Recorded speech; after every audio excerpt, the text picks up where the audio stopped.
அதே இடத்துல அந்த ட்ரெயின் ட்ரைனிங் எங்களுக்கெல்லாம் வந்து சர்டிஃபிகேட் கொடுத்துருக்குறாங்க.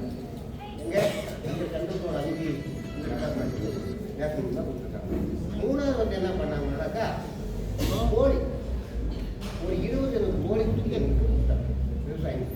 முன்னெல்லாம் பார்த்தா நம்ம கிராமத்தில் கோழி வளர்ப்போம், ஆடு வளர்ப்போம், நம்ம தேவைக்கு எடுத்துக்கலாம், முட்டையில ஒரு 10 முட்டை எடுத்து சாப்பிட்டுக்கலாம். இப்போல்லாம் கடையில் போய் முட்டை வாங்கினோன்னா அவன் கொடுக்குற முட்டையை தான் நம்ம வாங்கி சாப்பிட முடியும். நம்ம கிராமத்தில் இருக்கிற முட்டையை சாப்பிட முடியாது. அவன் முட்டையில் கொழுப்பு இருக்கும், சத்து இருக்கும். அது இதில் இந்த நாட்டுக்கோழி முட்டையில் இருந்தாங்க குழந்தைங்களுக்கு கொடுக்கலாம், வயசான பிள்ளைங்க கொடுக்கலாம். என்ன வயசான பிள்ளைங்களுக்கு கொடுக்குறாங்கக்கா இந்த இடுப்பு பெறும். இந்த குழந்தை இப்போ காலத்து பிள்ளைங்கள்லாம் வந்து இடுப்பில் வைக்க முடியல. குழந்தைங்கள இப்படியே பிடிச்சிக்க. அந்த காலத்து குழந்தைங்களன்னா ஒரு தலையில் தண்ணியும் ஒரு குழந்தையும் வச்சு விடுறாங்க. அவ்வளோ ஸ்ட்ரென்த்து அப்படி சாப்பிட்டாங்க. அந்த காலத்தில் திறமை இருந்தாங்க. இது வேலை செய்யுது சொல்கிறேன். அப்படி இருக்கும்போது கோழி கொடுத்தாங்க. ஒரு 20 குட்டி கொடுத்தாங்க. ஆனால் ஒரு 2 குட்டி எனக்கு ஃபெயிலியர் ஆகிடுச்சு. 18 குட்டி இருந்துச்சு. 18 குட்டியில் 5 சேவல் இருந்துச்சு, 15 பொட்டை கோழி இருந்துச்சு. இப்போ பார்த்தா நான் எனக்கு ஒரு 8 மாதத்துக்கு முன்னாடி கொடுத்தாங்க. இப்போ நான் 100 கோழி வச்சுருக்கிறேன்.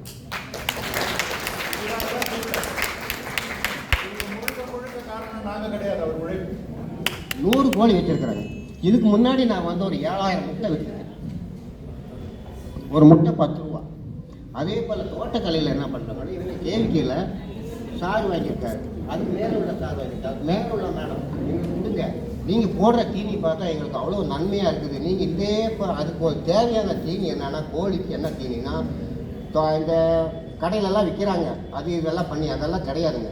இதெல்லாம் 2-3 வகையை வாங்கி நம்ம அரைச்சி கோழிக்கு அது போட்டோமா, கோழி நல்ல கொழுப்பு சத்து வந்து இந்த நாட்டு கோழியில் கம்மி. இப்போ கடையில் வாங்க பாய்லர் கோழியெல்லாம் வாங்கினாக்கா அந்த எலும்பெல்லாம் கடிச்சு சாப்பிடலாம். இப்போ நீங்கள் நாட்டுக்கோழி வந்து அரைச்சி நீங்கள் சாப்பிட்டீங்கன்னா அந்த நாட்டுக்கோழி எலும்பு சாப்பிட முடியாது, கடிக்க முடியும். அது அவ்வளோ சத்து இருக்குதுங்க. அந்த மாதிரி கொடுக்கும்போது அதில் கொஞ்சம் நான் ஒரு பெரிய அது மாதிரி பார்த்தா எனக்கு. அதே மாதிரி 2வது வந்து எனக்கு வந்து 3 பெட்டி தேன் பெட்டி கொடுத்தாங்க. எப்படின்னாக்கா எங்களுக்கு வந்து இது பகலில் கொடுத்ததுனால என்ன பற்றி உள்ள ராணி இருக்கா இல்லையான்னு எங்களுக்கு தெரியும். நானும் வச்சு பார்த்தேன். பெட்டி ஒரு 3-4 மாதம் நாங்கள் எங்கள் கூட வாங்கினவங்கெல்லாம் என்ன பண்ணாங்க, தேன் இருக்குதான்னு. இவங்க வச்ச தேன் அப்படியே தான் இருக்குது. ஆனால் அது ப்ராக்டிஸ் பண்ண முடியல. உள்ள ராணி தேன் இல்லை. அது என்ன இப்போ வச்சுங்க, ஒரு 6 மாதம் 3 மாதம் இருந்து பெட்டியெல்லாம் இப்போ ஓடி போச்சுங்க. நான் என்ன பண்ணேன், இந்த தேன் கீழேருந்து கொண்டு வந்தாங்க. இந்த தேன் நம்ம நீலகிரிக்கு செட் ஆகாது, நம்ம ஊரில் இருக்கிற தேனையை பிடிச்சி வைப்போம்னு சொல்லி நான் இப்போ என்ன பண்ணேன், 2 தேனை பிடிச்சி அதுக்குள்ளே வச்சுருக்குங்க. இப்போ என்ன பண்ணுது, நான் கீழேருந்து மேலே மட்டும் டைரெக்டாக கட்டி தேன் வளரும். அது ஏன்னாக்கா நம்ம நீலகிரிக்கு உண்டான தேன் வந்து நம்மளுக்கு அது ஆகும். நான் கோயம்புத்தூரில் போய் யூனிவர்சிட்டிலலாம் போனாங்க.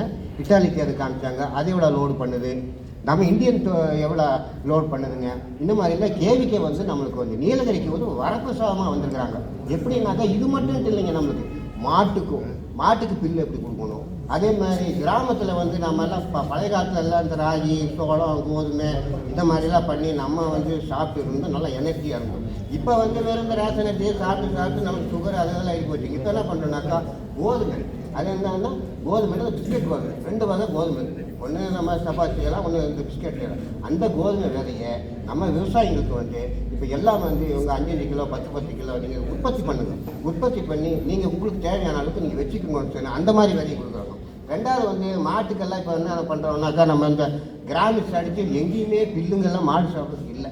இவங்க என்ன பண்ணியிருக்காங்கன்னா, இப்போ ஓட்ஸ், நல்ல தரமான ஓட்ஸ் விதையை கொண்டு வந்து நம்மளுக்கு கொடுக்குறாங்க. ஒரு விவசாயிகளுக்கு ஒரு மாடு வச்சுருந்தா ஒரு 10 கிலோ ஓட்ஸ் விதை கொடுக்குறாங்க. அதையும் வாங்கி நம்ம பயன்பெறலாங்க. 3வது வந்து இவங்க வந்து கிராமத்தில் வந்து நம்மளுக்கு என்னன்னாக்கா, அப்போ வந்து என்னன்னாக்கா இந்த பஞ்சக்காய தசைக்காய் இந்த விஷம் இல்லாமல் நம்ம இப்போல்லாம் வந்து கிராமிக்ஸ் எல்லாம் வாங்கியிருக்கோம். அது இல்லாமல் இவங்க வந்து இயற்கையாக களைக்கொல்லி அது சொல்லி கொடுக்குறாங்க எப்படி செய்யணும். நம்ம இப்படி அடித்தாக்கா வேறு செடிகளுக்கெல்லாம் பாதிப்பு இருக்காது.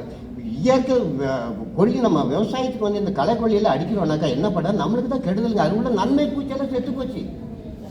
இப்போ பூமியில் பார்த்தீங்களா, நம்ம என்ன போடுறோம், 4ஆம் நம்பர் யார் பார்த்தா 4ஆம் நம்பர் தான் நீங்கள் போடுறீங்க. வேறு எதுவும் யாருமே போடுறதில்ல. அது என்ன ஆயிடுச்சுனாக்கா, இந்த பூமி மலட்டுத்தன்மை ஆகி போச்சு. பூமிக்கு ஒன்றும் இல்லை, அது போட்டால் தான் வளரும். நீங்கள் ஒரு குவாட்டர் குடித்தா தான் வந்துச்சு வேலை செய்யுமா, இல்லைன்னா அவன் படுத்துக்கிற மாதிரி ஆகி போச்சு இப்போ பூமி. அதுக்கு இவங்க தோட்டக்கலைத்துறையில் என்ன செய்கிறாங்கன்னாக்கா, அதுக்கு உயிர் கொடுக்கணும், பூமிக்கு உயிர் கொடுக்கணும். தன்மை மலட்டுத்தன்மை ஆகி போச்சு. அதுக்கு என்ன பண்ணணும் அப்படின்னு சொல்லி இவங்க வந்து அது உயிரூட்ட உரம். இப்போ நம்ம அந்த பைசெல்லாம் கொடுக்குறாங்க.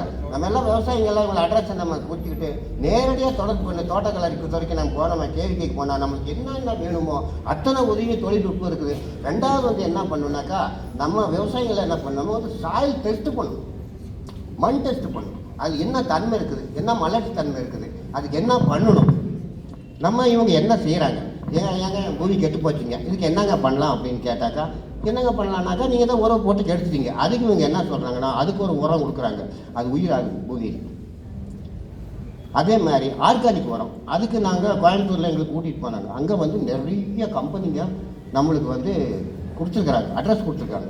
இப்போ அவங்ககிட்ட தொடர்பு கொண்டோமா, அவங்க நேரடியாக கொண்டு வந்து ஒரு 10 மூட்டை ஆர்கானிக் வாங்கினா 2 மூட்டை இலவசமாக கொடுத்து அவங்களே வந்து நம்ம தோட்டத்துக்கெல்லாம் போட்டு எல்லாமே பண்ணுறதுக்கு நமக்கு எல்லா வசதியும் நம்ம தோட்டக்கலை மூலமா செஞ்சு தராங்கன்னு. நன்றிங்க, வணக்கம். நன்றி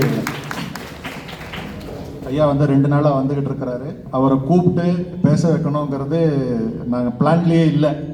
நான் அவரை வந்துட்டு பேச வச்சதுக்கான முக்கிய காரணம் என்னென்னா, 18 கோழி அதை வந்துட்டு 100 கோழியாக ஆக்கி காட்டினார். அந்த ஒரு விஷயத்துக்கு தான் மெயினாக நான் வந்துட்டு அவரை வந்துட்டு எழுப்பி பேச சொன்னார். ஸோ இது வந்துட்டு எதுக்காக அப்படின்னா, இதே மாதிரி நம்ம வினோத் சார் வந்துட்டு நிறைய விவசாயிகளுக்கு நீலகிரியிலேயே திட்டத்தில், இந்த பி போர்டோடைய திட்டத்தில் வந்துட்டு 3 பெட்டிகள் கொடுத்துருக்கிறார். அதில் ரொம்ப நல்லா அந்த பெட்டிகளை வந்துட்டு நல்லா உபயோகப்படுத்தி அது மூலமாக நல்ல ஒரு பிஸ்னஸ் பண்ண ஒருத்தர் தான் நேற்று வந்திருந்தார், மருதம்.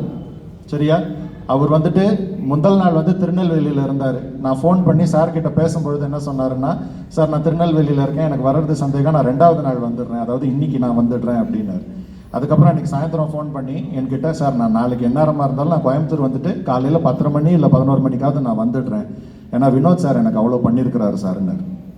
இது எதுக்காக நான் சொல்கிறேன்னா, ஒரு உழைப்பாளி அவரோட உழைப்பை வந்துட்டு மதிக்கிறாரு அப்படின்னும் பொழுது அவங்களுக்கு உறுதுணையாக நிற்கிறதுக்கு அறிவியல் விஞ்ஞானிகளாக நாங்கள் இருக்கிறோம். நீங்கள் பண்ண வேண்டியது உங்களோட உழைப்பு மட்டும்தான், வேறு எதுவுமே கிடையாது. இதை மட்டும் சொல்லிவிட்டு, இப்போ இந்த திட்டத்தை பற்றி நம்ம முன்னாடி சொல்லிட்டு இருந்தோம். இந்த திட்டத்தில் இது வரைக்கும் எவ்வளோ வந்துட்டு ஃபண்டிங் கொடுத்துருக்காங்க, எத்தனை ஆயிரம் பேர் வந்துட்டு அதில் இருக்கிறாங்க, எத்தனை பேர் அதில் பெனிஃபிட் ஆகிருக்காங்கங்கிறது தான் நான் உங்களுக்கு காட்டுறேன். ஆண்டுதோறும் கிட்டத்தட்ட 11,000 பேர் வந்துட்டு இந்த திட்டத்தின் மூலமாக பெனிஃபிட் ஆகுறாங்க. இந்த திட்டத்தில் கிட்டத்தட்ட 50 கோடி ரூபாய் வந்துட்டு இந்த திட்டத்தில் வெறும் தேனீ வளர்ப்புக்காக மட்டுமே இது பண்ணியிருக்கிறாங்க, தேனீ வளர்ப்புக்காக மட்டுமே ஒதுக்கியிருக்கிறாங்க. சரியா? இந்த திட்டத்தினுடைய முக்கியமான அப்ஜெக்டிவ் என்ன அப்படின்னா, முதல்ல வந்துட்டு விவசாயி வந்து ஃபினான்ஷியலி இண்டிபெண்ட்னு சொல்லுவாங்க. நான் வந்து எங்கேயும் வந்துட்டு காசுக்காக இந்த தொழில் தொடங்கிறதுக்கு போகக்கூடாது. இந்த திட்டத்தின் மூலமாக பணத்தை நாமளே கொடுக்குறோம், அதன் மூலமாக அவங்க தொழிலை தொடங்கிக்கலாம் அப்படின்னு சொல்லி ஃபினான்ஷியல் அசிஸ்டன்ஸ் அவங்க கொடுக்குறாங்க. 2வதா இந்த சஸ்டைனபிள் ப்ராக்டிசஸ், இப்போ நாங்கள் சொன்னது இயற்கை வழியாக எந்த விதமான பிரச்சனைகளும் இல்லாமல் நீங்கள் உங்களுடைய தோட்டத்தில் வந்துட்டு ரசாயன கொல்லி அடிக்கிறீங்கன்னா அப்போ நீங்கள் அந்த தேனீக்களை எப்படி பாதுகாக்கணும், இதை பற்றியெல்லாம் முறையான பயிற்சிகளை கொடுக்கறதுக்கும் அவங்க முன் வராங்க. 3வதா மார்க்கெட் அக்சஸ், நீங்கள் எங்கெங்கெல்லாம் மார்க்கெட் இருக்குது அந்த மார்க்கெட்டெல்லாம் நீங்கள் எப்படி அக்சஸ் பண்ணிக்கலாம், இதை பற்றின தெளிவான ஒரு விரிவாக்கத்தையும் அவங்க உங்களுக்கு கொடுத்துட்றாங்க.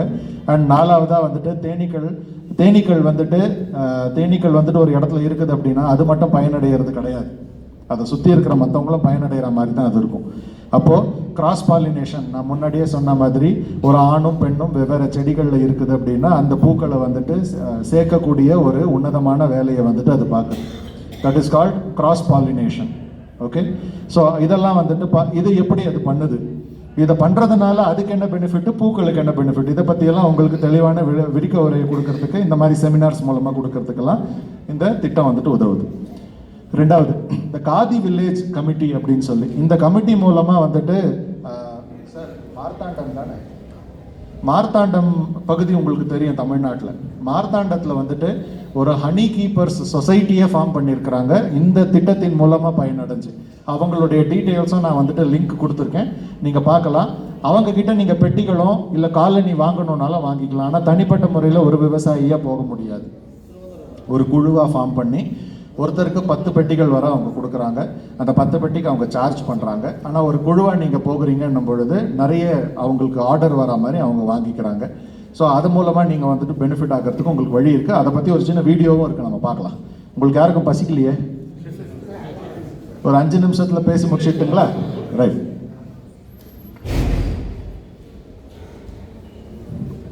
இது வந்துட்டு இப்போ இந்த திட்டத்தின் மூலமாக இந்த பயிற்சி நடந்துட்டு இருக்கு இல்லையா, நேஷனல் பி போர்டு அவங்களுடைய திட்டத்தினுடைய ஒரு அங்கம்.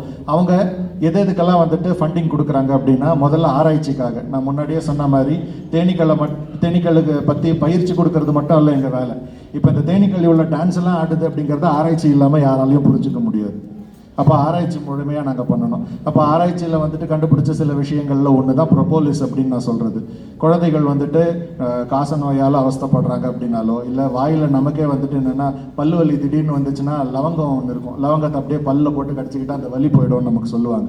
இங்கேயா ஆயிலெலாம் அதுக்கு இருக்குது, க்ளோ ஆயில்லாம் சொல்லுவாங்க, எடுத்து பல்லில் தேய்ச்சிக்கிட்டா வலி போயிடும்னு சொல்லி. இதெல்லாம் வந்துட்டு அந்த காலத்தில் பாட்டிகள் சொன்னால் ஆயுர்வேதிக் அந்த மாதிரி ஒரு விஷயம் தான் இந்த ப்ரொபோலிஸுங்கிறதும். சரியா? இந்த ப்ரொபோலிஸையும் நம்ம வந்துட்டு உபயோகப்படுத்தும் பொழுது நம்மளுடைய உடல் வந்துட்டு ஆரோக்கியமாக இருக்குங்கிறது ஒரு விஷயம்.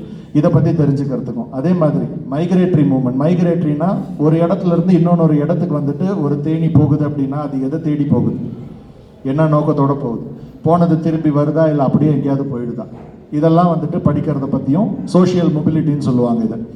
நாலாவதாக வந்துட்டு முறையான பயிற்சி. இப்போ இந்த பயிற்சி நம்ம கொடுக்கறதன் மூலமாக நிறைய பேர் வந்துட்டு இப்போ நீங்கள் இதை தெரிஞ்சுக்கிட்டு போய் நாளைக்கு வந்துட்டு நீங்கள் ஒரு 4 பேர்கிட்ட சொல்லுவீங்க. அடுத்த ஒரு ப்ரோக்ராம் எங்களுக்கு இந்த பி போர்டு ஸ்பான்சர் பண்ணு அப்படின்னு சொன்னாங்கன்னா நீங்கள் வரமாட்டீங்க, ஆனால் நீங்கள் மோட்டிவேட் பண்ண 4 பேர் வருவாங்க. சரியா? ஸோ இப்படி தான் ஒரு தொழில்நுட்பம் வந்து ஒருத்தர்கிட்ட இருந்து இன்னொருத்தர்கிட்ட போகும். நாங்கள் உங்ககிட்ட சேர்க்குறோம், ஆனால் நீங்கள் 10 பேர்கிட்ட கொண்டு போய் சேர்க்குறீங்க பார்த்தீங்களா, அதுதான் இந்த தொழில்நுட்பத்தினுடைய சக்ஸஸை வந்துட்டு நிர்ணயம் பண்ணுது. ரைட். சரி, இப்போ நீங்கள் வந்துட்டு ஓகே சார் இவ்வளோ தூரம் சொல்லிட்டீங்க, இப்போ நாங்கள் வந்துட்டு எப்படி அதை யார்கிட்ட போய் அப்ளை பண்ணுறது, அப்ளை பண்ணோன்னா நாங்கள் என்னென்னலாம் பண்ணணும், ஒரு அப்ளிகேஷன் ஃபார்முக்குள்ளே இருக்கக்கூடிய ஐட்டம்ஸை தவிர நாங்கள் வந்துட்டு ஒரு பணத்தை வாங்கணும் அப்படின்னா அவங்களுக்கு எப்படியெல்லாம் நம்ம வந்துட்டு கன்வின்ஸ் பண்ண வேண்டியிருக்கு. ஏன்னா பணம் கொடுக்குறவன் சும்மா கொடுக்க மாட்டான், அவன் வட்டிக்கு விட்றானோ எதுக்கு விட்றானோ, ஆனால் அவன் 100 கேள்வி கேட்காம உங்களுக்கு பணம் கொடுக்குறானா இல்லை இல்லையா? அப்போ 100 கேள்வி கேட்கறதுக்கு முன்னாடியே நாம் வந்துட்டு முந்திக்கணும். எப்படி முந்திக்கிறோன்னா இந்த மாதிரி ப்ரொசீஜரெல்லாம் ஃபாலோ பண்ணணும். முதல்ல நீங்கள் எந்த பகுதியிலேருந்து வரீங்க, உங்கள் பகுதியினுடைய சிறப்பு அம்சம் என்ன, அதை பற்றி சின்னதாக நீங்கள் வந்துட்டு ஒரு விரிவாக்க உரையை ஒன்று ரெடி பண்ணிக்கோங்க. இதெல்லாம் வந்துட்டு ரெடி பண்ணி நீங்கள் ஒரு பிஸ்னஸ் ஆரம்பிக்க போகிறேன்னு சொல்லி ஒருத்தங்கிட்ட உட்காந்து பேசும்பொழுது இது நீங்கள் ப்ரொப்போசலாக கொடுத்தீங்கன்னா அதை அவன் கன்சிடர் பண்ணுவான். சரிங்களா? அப்போது முதல்ல வந்து உங்கள் பகுதியினுடைய சிறப்பு அம்சம் என்ன அதை பற்றி தெரிஞ்சுக்கணும். அடுத்து நீங்கள் இந்த தேனீ வளர்ப்பை வந்துட்டு தொழிலாக தொடங்க போகிறோன்னு நினைக்கிறீங்க, எதுக்காக தொடங்க போகிறீங்க, அதான் 2வதாக நீங்கள் பண்ண வேண்டியது. 3வதாக இந்த தேனீ வளர்க்குறதுக்கு தேவையான ஐட்டம்ஸ் என்னென்ன, இந்த ஐட்டம்ஸ் எல்லாம் நம்ம வாங்கணும்னா மார்க்கெட்டில் அது எவ்வளோ விலையாகுது, மார்க்கெட்டை நீங்கள் ஸ்டடி பண்ணிடணும். ஃபஸ்ட்டு நீங்கள் வந்துட்டு ஒரு தலைக்கு போட்டுக்கிறதுக்கு ஒரு கவசம் வாங்கினாலும் சரி, இல்லை அந்த பெட்டி வாங்கினாலும் சரி, ஒரு பெட்டி மார்க்கெட்டில் எவ்வளோக்கு போகுது, இந்த கவசம் மார்க்கெட்டில் எவ்வளோக்கு போகுது, இதெல்லாம் தெரிஞ்சு வச்சுக்கிட்டிங்கன்னா தான் நீங்கள் எவ்வளோ வந்துட்டு உங்களுக்கு பணம் வேணும் அப்படிங்கிறதுக்கு நீங்கள் வந்து ஒரு முறையான ஒரு இதுக்கு வர முடியும், முடிவுக்கு வர முடியும். ஸோ காம்பனன்ட்ஸ் என்னென்னட்டு. அடுத்து நான் சொன்ன மாதிரி ஃபினான்ஷியல் ரெக்குயர்மெண்ட்னா உங்கள் தேவை, பண தேவை எவ்வளோ. சரிங்களா? கடைசியாக தொழிலை நான் தொடங்கினதுக்கப்புறம் இதன் மூலமாக நான் என்ன ஈட்ட விரும்புகிறேன், புரியுதா? நான் வெறும் தேனோட நிறுத்திக்க போகிறேன்னா, இல்லை அதிலிருந்து இந்த ப்ரொபோலிஸ் இந்த மாதிரியான விஷயங்களை கண்டுபிடிச்சி இதை மார்க்கெட் பண்ணி இது மூலமாக நான் பெரிய ஆளாக போகிறேன்னா அப்படிங்கிறத நீங்கள் உணர்ந்து அதுக்கு தகுந்தா போல் இந்த ப்ரொப்போசலை நீங்கள் ரெடி பண்ணணும். சரியா? நான் முதல்ல சொன்ன மாதிரி உங்கள் பகுதியினுடைய சிறப்பம்சம், நீங்கள் வந்துட்டு தொழில் தொடங்கிறதுக்கு எதுக்காக இந்த தொழிலை நீங்கள் தொடங்க போகிறீங்கிறதுக்கான தெளிவான உரை. 3வது இந்த தொழில் தொடங்கிறதுக்கு தேவையான பொருட்கள் என்ன, அந்த பொருட்களுக்கு ஆகக்கூடிய செலவுகள் என்ன. அது கடைசியாக இந்த தொழிலை நீங்கள் தொடங்கினதுக்கப்புறம் உங்களுக்கு கிடைக்கக்கூடிய வருமானம், அந்த வருமானத்தை நீங்கள் பெருக்கிக்கிறதுக்கு வெறும் தேன் இல்லாமல் வேறு என்னென்ன விஷயங்களை அதில் நீங்கள் கொண்டு வர போகிறீங்க. சரியா? உங்கள் எல்லாருக்குமே மகேந்திர சிங் தோனியை தெரியும். கிரிக்கெட்டில் வந்து ஒரு பெரிய ஜாம்பவான், இந்தியாவுக்கு பெரிய ஒரு பெயரை வாங்கி கொடுத்த ஒரு மனிதர். இன்றைக்கும் சென்னை சூப்பர் கிங்ஸுக்கு அவர் ஆடுறாருன்னா அவருக்குன்னே போகிற க்ரௌட் இருக்குது இல்லையா? ஆனால் அவர் அடிக்கடி ஒரு விஷயத்தை வந்துட்டு இன்டர்வியூவில் சொல்லியிருப்பார், to be successful one have to be different அப்படின்னு சொல்லியிருப்பார். நீங்கள் உண்மையாக உழைச்சி அதன் மூலமாக வெற்றி காணணும்னு நினச்சிங்கன்னா நீங்கள் வந்து மற்றவங்களிருந்து தனிப்பட்ட முறையில் தெரிஞ்சால் மட்டும்தான் நீங்கள் வந்து வெற்றி அடைய முடியும் அப்படின்னு சொல்லுவார். அதுக்கு ஒரு சிறந்த உதாரணம், யாருமே அடிக்காத ஒரு ஹெலிகாப்டர் ஷாட்டை அவர் அடித்து காட்டினது தான். ரொம்ப கஷ்டமான ஒரு சுச்சுவேஷனில் கூட இந்தியாவுக்கு வந்துட்டு ஒரு 6 ஒரு பால் அடிக்கணும் அப்படின்னா அவர் அந்த ஹெலிகாப்டர் ஷாட்டில் இப்படி ஒரு சுழட்டினார்னா பால் எந்த பேட்டில் படுது, எப்படி போய் பவுண்டரியில் விழுதுன்னே தெரியாது. ஆனால் அவருக்கே உரித்தான ஒரு விஷயம், யார்கிட்டையும் இல்லாத ஒரு விஷயம். இன்றைக்கி அது ரொம்ப பாப்புலரான ஒரு விஷயமும் கூட. அதே மாதிரி தேனீ வளர்ப்பில் நீங்கள் ஒரு பிஸ்னஸ் பண்ணணும்னு நினச்சிங்கன்னா அந்த பிஸ்னஸில் தேனை தவிர வேறு என்னென்ன பண்ண போகிறீங்கிறத யோசித்து நீங்கள் பண்ணிங்கன்னா உங்களுக்கு ஈஸியாக சக்ஸஸ் ஆகும். அவ்வளோதான். ரைட்டா? இப்போ நான் முன்னாடி உங்ககிட்ட சொன்ன மாதிரி மார்த்தாண்டம் பீ கீப்பர்ஸ் சொசைட்டி உங்ககிட்ட சொன்னேன் இல்லையா? ஸோ அதனோட அந்த லிங்க் ஓப்பன் பண்ணுமா, மேலே கிளிக் பண்ணு. இன்டர்நெட் இல்லையா? இன்டர்நெட் கனெக்ட் பண்ணிவிட்டு ஓப்பன் பண்ணு. அதுக்கப்புறம் கீழே இருக்க அந்த வீடியோ ஹலோ ஒரு 5 நிமிஷம் முடிச்சிடலாம். இது வந்ததுக்கப்புறம் நம்ம நீலகிரியில் யார் இருக்கிறாங்கிறதையும் சொல்லிவிட்டு அதோட நான் என்னுடைய உரையை முடிச்சுக்கிறேன். சரிங்களா? நெட்டு கனெக்ட் பண்ணிக்கலாம். வேணும் மேலே என்ன தலை 2 minutes அவ்வளோதான். சார் மேலே தலை வச்சு சும்மா அட்லீஸ்ட் அந்த லிங்க் ஓப்பன் பண்ணிட்டா கூட போதும். வீடியோ கூட அவங்க பாருங்க.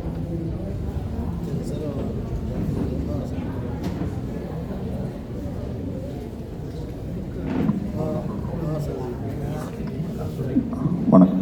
ஹலோ, நான் உங்ககிட்ட சொன்ன இந்த மார்த்தாண்டம் பீ கீப்பர்ஸ் சொசைட்டியோட வெப்சைட் இதுதான். சரிங்களா? இதில் வந்து இந்த கான்டாக்ட் அஸ்ன்னு ஒன்று இருக்குது பாருங்கள். அதில் போங்க. Contact as. அவங்களுடைய ஃபோன் நம்பர், அவங்களுடைய டீட்டெயில்ஸ் எல்லாமே இருக்குது. இது உங்களுக்கு தரோம். இல்லைனாலும் நீங்கள் நெட்டு வச்சுருந்தீங்கன்னா உங்கள் ஃபோனில் மார்த்தாண்டம் பீ கீப்பர்ஸ் சொசைட்டின்னு போட்டிங்கனாலே வரும். சரிங்களா? அதுக்குள்ளார நீங்கள் போனீங்கன்னா இந்த தகவல்கள் இருக்கும். இந்த தகவல்கள் மூலமாக நீங்கள் தேன் பெட்டி வாங்கிக்கலாம், இல்லை அவங்கக்கிட்டேருந்து என்ன பொருள் வேணாலும் வாங்கிக்கலாம்.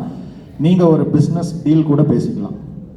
நீலகிரியில் இத்தனை விவசாயிங்க பண்ணிகிட்ருக்குறோம், எங்கள் பொருளை நாங்கள் கொண்டு வந்து உங்ககிட்ட கொடுக்குறோம், உங்கள் பிராண்டில் நீங்கள் பண்ணிக்கோங்க, பட் எங்களுக்கு ஒரு கான்ட்ராக்டில் என்ன அமௌண்ட் நீங்கள் கொடுக்குறீங்களோ கொடுத்துக்கோங்கன்னு ஒரு டீல் கூட நீங்கள் பேசிக்கலாம். உங்களுடைய ப்ராடக்ட் தரமாக அவங்களோட ஸ்டாண்டர்ட்ஸில் இருக்கிற பட்சத்தில் அவங்க வாங்கிப்பாங்க. இது ஒரு ஆப்ஷன். சரிங்களா?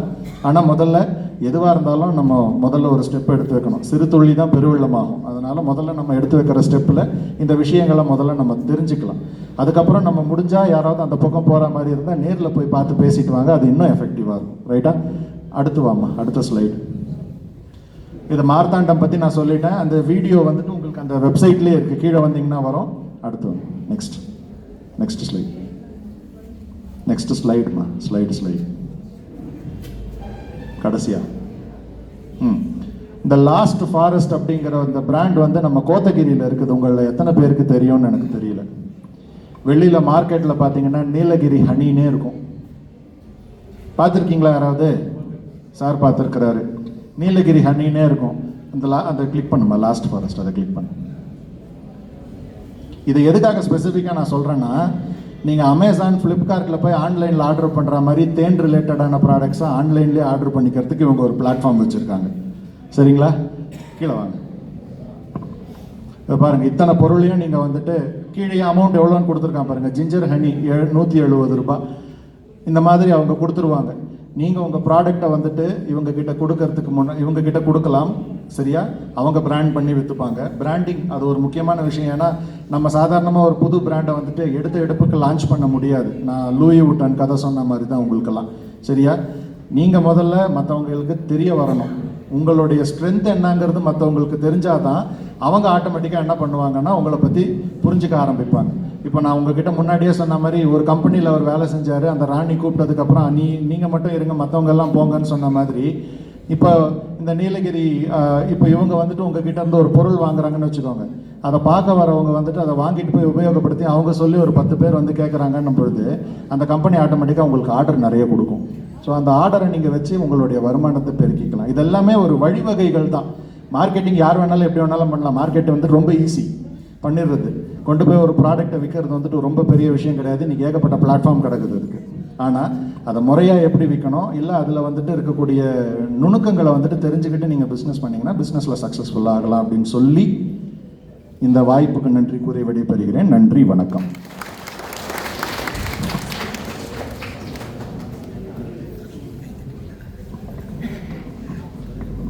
எல்லாருக்கும் பசிக்கிற டைமில் ரொம்ப வந்து முடிஞ்சிற டைம் ஆகிடுச்சு. இந்த நேரத்தில் ஒன்றும் இல்லை.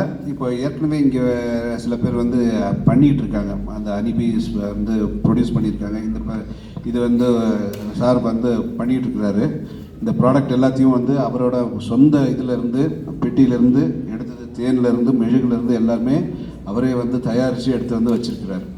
ஸோ இப்படி பண்ணும்போது சில ஹிண்ட்ரன்ஸ், அது ஒரு சில ஒரு ப்ராப்ளம் எல்லாம் வரும். அதை பற்றி கொஞ்சம் நீங்கள் என்னென்ன ப்ராப்ளம் இருக்குது, அதை எப்படி சார்ட் அவுட் பண்ணலாங்கிறத ஒரு 2 வார்த்தை சொல்லிட்டீங்கன்னா நல்லாயிருக்கும். இதோட நம்ம முடிச்சுக்கலாம், சரிங்களா? அனைவருக்கும் வணக்கம். என் பேர் சிவாங்க. ஊர் வந்து முக்கியமலை, எடக்காடு பக்கத்தில் இருக்கிற முக்கியமலை. நான் ஷார்ட்டாக முடிச்சிடுறேங்க. ஆக்சுவலாக நம்ம நீலகிரி பொறுத்தளவுக்கு எனக்கு நான் சின்ன படிக்கும்போதுலேருந்தே தெரியும், இந்த பீ கீப்பிங், ஹனி பீ கீப்பிங்கிறது இது it's a way of life. நம்ம கூடவே இருந்தது. அப்போது ஒவ்வொரு வீட்லேயும் 1 அல்லது 2 இந்த பீ பாக்ஸ், ஹனி தேன் பெட்டி எல்லாரும் வளர்த்துட்டு இருந்தாங்க. அப்புறம் ஒரு கொஞ்சம் காலப்போக்கில் அது எல்லாமே மாறிடுச்சு. எனக்கு இப்போது நான் ஊருக்கு வந்ததுக்கப்புறம் இந்த கொஞ்சம் டைம் கிடைக்கும்போது, சரி ஏன் நம்ம சின்ன வயசில் அதை செஞ்சோமே, ஏன் இப்போ பண்ணக்கூடாது அப்படிங்கிற என்னோட ஓன் இன்ட்ரெஸ்ட்டில் தான் இந்த முதல்ல ஒரு 2 பெட்டியை அங்கே பக்கத்தில் எங்கே கிடைச்சதோ அதை வாங்கி நான் வீட்டு பக்கத்தில் வச்சேங்க. இப்போது ஒரு 6 பெட்டியில் நான் இந்த தேன் வளர்த்துட்ருக்குறேன். ஆனால் இது வந்து கமர்ஷியலாக இல்லை. எப்படியும் ஒரு வருஷத்துக்கு ஒரு 20-25 லிட்டர் தேன் வந்து சுயமாகவே நான் என்னோட ஓன் இதில் நான் எடுத்துட்டு அதை வந்து இந்த மாதிரி யாரோ மருந்துன்னு தேவைப்படுறவங்களுக்கு, நம்ம சொல்லுவோம் இந்த உரமர வர்றவங்களுக்கு, அந்த மாதிரி தான் கொடுத்துட்ருக்கேன் ஒழிய அதை வந்து நான் இது வரைக்கும் மார்க்கெட்டிங் பண்ணல.